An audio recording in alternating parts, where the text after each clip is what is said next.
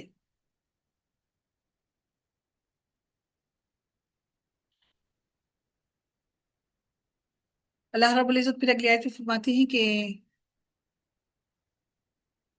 اللہ تعالیٰ اسی طرح تمہاری آیات کھول کر بیان کرتا ہے تاکہ تم غور و فکر کرو دنیا اور آخرت کے بارے میں۔ فی الدنیا والآخرہ ویسألونک عن الیتامی، وہ آپ سے سوال کرتے ہیں یتیموں کے بارے میں۔ اللہ تعالیٰ فرماتے ہیں قل، اے نبی آپ کہہ دیجئے اصلاح لہم خیر، آپ کہہ دیں کہ ان کے لیے کچھ نہ کچھ سنوارتے رہنا بھلائی کا کام ہے۔ اب یہاں پر خاص طور پر کیا ذکر کیا گیا کہ یتیموں کے بارے میں سوال کرتے ہیں، یہ پوچھتے ہیں آپ سے، نبی کریم صلی اللہ علیہ وسلم سے، کہ یتیموں کے بارے میں سوال کرتے ہیں، یہ کہ یتیموں کے اوپر کیا خرچ کریں اور ان کے ساتھ کیا معاملات کریں۔ سنوارتے رہنے سے مراد یہ ہے کہ یتیموں کی اچھی پرورش کریں اور انہیں بھلائی اور طریقے، ان کو مال اور اسباب کے طریقے اور ان کی تمام چیزوں کے کام احوال سکھاتے رہیں، تاکہ وہ خود سمجھدار ہو کر آگے اپنی زندگیوں کے لیے انڈیپینڈنٹ ہو سکے۔ ایسا نہ ہو کہ تم ان کے مال کو اپنے پاس رکھنے کے لیے ان کو انڈیپینڈنٹ کرنا نہ چاہو، تاکہ تم ان کے مال سے فائدہ اٹھاتے رہو۔ اسی لیے اللہ تعالیٰ نے فرمایا کہ آپ کہہ دو کہ ان کے لیے کچھ نہ کچھ سنوارتے رہنا بھلائی کا کام ہے، اور اگر تم انہیں ساتھ ملا لو تو وہ تمہارے بھائی ہیں، یعنی کہ تم اگر ان کو اپنے ساتھ ملا کر کھانا کھا لو تو وہ تمہارے بھائی ہیں۔ واللہ یعلم المفسد من المصلح، اللہ تعالیٰ فرماتے ہیں اور اللہ تعالیٰ بگاڑنے والے کو سنوارنے والے سے خوب جانتا ہے، اور اگر اللہ تعالیٰ چاہتا تو تمہیں ضرور مشقت میں ڈال دیتا، یقیناً اللہ تعالیٰ سب پر غالب کمال حکمت والا ہے۔ اس سے پہلے یتیموں کے بارے میں دو حکم نازل ہو چکے تھے، ایک یہ کہ یتیموں کے مال کے قریب بھی نہ جاؤ، سورہ الانعام میں اللہ تعالیٰ نے ارشاد فرمایا، اور دوسرا یہ کہ جو لوگ یتیموں کا مال کھاتے ہیں وہ اپنے پیٹ میں آگ بھرتے ہیں، جو کہ سورہ نساء میں ہے۔ لہٰذا مسلمان یتیموں کے بارے میں سخت محتاط ہو گئے اور ان کے مال اپنے مال سے بالکل الگ کر دیے، کہ اسی سے ان کا کھانا پینا اور دوسری ضروریات پوری کی جائیں، مگر اس طرح بھی یتیموں کا بعض صورتوں میں نقصان ہو جاتا تھا، مثلا ان کے لیے کھانا پکایا، جو کھانا بچ جاتا وہ ضائع ہو جاتا۔ ایسے ہی صورتحال سے متعلق رسول اللہ سے جب سوال کیا گیا تو اللہ تعالیٰ نے اس کا یہ جواب دیا کہ اصل میں یتیموں کی اصلاح اور بھلائی مقصود ہے، جس صورت میں وہ میسر آئے وہ تم اختیار کر سکتے ہو۔ اگر تم ان کے مال اپنے مال میں ملانا مناسب سمجھتے ہو تو کوئی بھی حرج نہیں، آخر وہ تمہارے بھائی ہیں، یعنی تم ان کا مال ملا بھی سکتے ہو، الگ بھی کر سکتے ہو، کچھ ملا لو یا بعض حالتوں میں ان کا مال الگ کر دو، ہر صورت درست ہے، بشرط یہ کہ تمہاری اپنی نیت خیر کی ہو اور اصل مقصود یتیم کی بھلائی ہو، اور اللہ اسے خوب جانتا ہے۔ اور اگر اللہ تعالیٰ چاہتا تو کئی طرح کی پابندیاں عائد کر کے تم پر سختی کر سکتا تھا، یہ اس کی حکمت اور رحمت ہے کہ اس نے تمہیں ہر طرح کی صورتحال کی اجازت دے دی۔ اب اللہ تعالیٰ اگلی آیت میں فرماتے ہیں وَلَا تَنْكِحُوا، اب معاشرتی طور پر بھلائی کی باتیں ہو رہی ہیں، تو اللہ تعالیٰ فرماتے ہیں اور تم مشرک عورتوں سے نکاح نہ کرو، کیونکہ مرد اور عورت کے درمیان نکاح کا تعلق جو ہے وہ بہت اہم ترین ہے، اور اس سے معاشرے اور اس سے خاندان جو ہے وہ بڑھتے ہیں۔ اسی اللہ تعالیٰ نے فرمایا کہ سب سے پہلی بات کیا ہونی چاہیے کہ مومن عورت سے شادی کی جائے، نکاح کی جائے، مشرکہ سے نکاح نہ کیا جائے، یعنی شرک کرنا کتنی اہم ترین بات ہے کہ مشرکات، ان شرک کی بات کی گئی ہے۔ کیا ہم لوگ جب نکاح کرتے ہیں تو کیا ہم لوگ یہ دیکھتے ہیں کہ جن سے نکاح کیا جا رہا ہے کہ وہ مشرک تو نہیں ہے؟ یعنی شرک سے روکا گیا کہ اور تم مشرک عورتوں سے نکاح نہ کرو یہاں تک کہ وہ ایمان نہ لے آئے، یعنی مکمل طور پر دائرہ اسلام کے اندر داخل نہ ہو جائے، ہر طرح کی شرک سے پاک نہ ہو جائیں۔ یعنی مسلمان بھی شرک کرتے ہیں تو مشرک عورت سے نکاح جائز نہیں ہے۔ وَلَا أَمَةٌ مُؤْمِنَةٌ خَيْرٌ مِّن مُشْرِكَةٍ، اللہ تعالیٰ فرماتے ہیں اور مومن لونڈی ایک مشرک عورت سے بہتر ہے۔ شرک کی بات کی جا رہی ہے، غور طلب بات ہے۔ اللہ نے قرآن میں کہہ دیا کہ مشرک عورت سے نکاح نہیں جائز، اور اگر چاہے کہ مشرکہ تمہیں اچھی ہی کیوں نہ لگے تمہیں خوبصورت کیوں نہ لگے، تمہارے دل کو کیوں نہ بھا جائے، لیکن مشرکہ عورت سے نکاح کی اجازت ہرگز نہیں ہے۔ اور پھر اللہ تعالیٰ نے فرمایا وَلَا تُنْكِحُوا الْمُشْرِكِينَ، اور نہ ہی اپنی عورتوں کو مشرک مردوں کے نکاح میں دو، نہ تم مشرک عورتوں سے نکاح کرو، اور نہ اپنی عورتوں کو جو مومنہ ہیں ان کو مشرک مردوں کے نکاح میں دو، یہاں تک کہ وہ مکمل طور پر اپنے آپ کو دائرہ اسلام میں داخل کر کے اللہ تعالیٰ کی اتباع نہ کرنے لگ جائیں، یہاں تک کہ وہ ایمان لے آئیں۔ اور مومن غلام مشرک مرد سے بہتر ہے، اگرچہ کہ مشرک مرد تمہیں اچھا کیوں نہ لگے، یعنی مال میں، دولت میں، خوبصورتی میں، چاہے وہ تمہیں اچھا لگے لیکن جو تمہارے دین کو، تمہارے ایمان کو ٹٹول خراب کرنے پر آ جائے تو پھر وہ تمہارے لیے بہتر ہرگز نہیں، کیونکہ تم اگر ایک مشرک کے گھر میں جاؤ گی تو یقیناً آہستہ آہستہ تمہارے اندر بھی مشرکانہ صفات آ جائیں گی۔ اللہ تعالیٰ فرماتے ہیں وہ لوگ آگ کی طرف بلاتے ہیں، اولئک یدعون الی النار، وہ لوگ تمہیں آگ کی طرف بلاتے ہیں، واللہ یدعو الی الجنہ، اور اللہ تعالیٰ تمہیں جنت کی طرف اور مغفرت کی طرف بلاتا ہے، اپنے حکم سے جنت اور مغفرت کی طرف بلاتا ہے۔ اللہ تعالیٰ نے یہ حکم اسی لیے دیا کہ تم جنت کی طرف آؤ اور اللہ کی مغفرت کی طرف آؤ۔ وَيُبَيِّنُ آيَاتِهِ لِلنَّاسِ لَعَلَّهُمْ يَتَذَكَّرُونَ،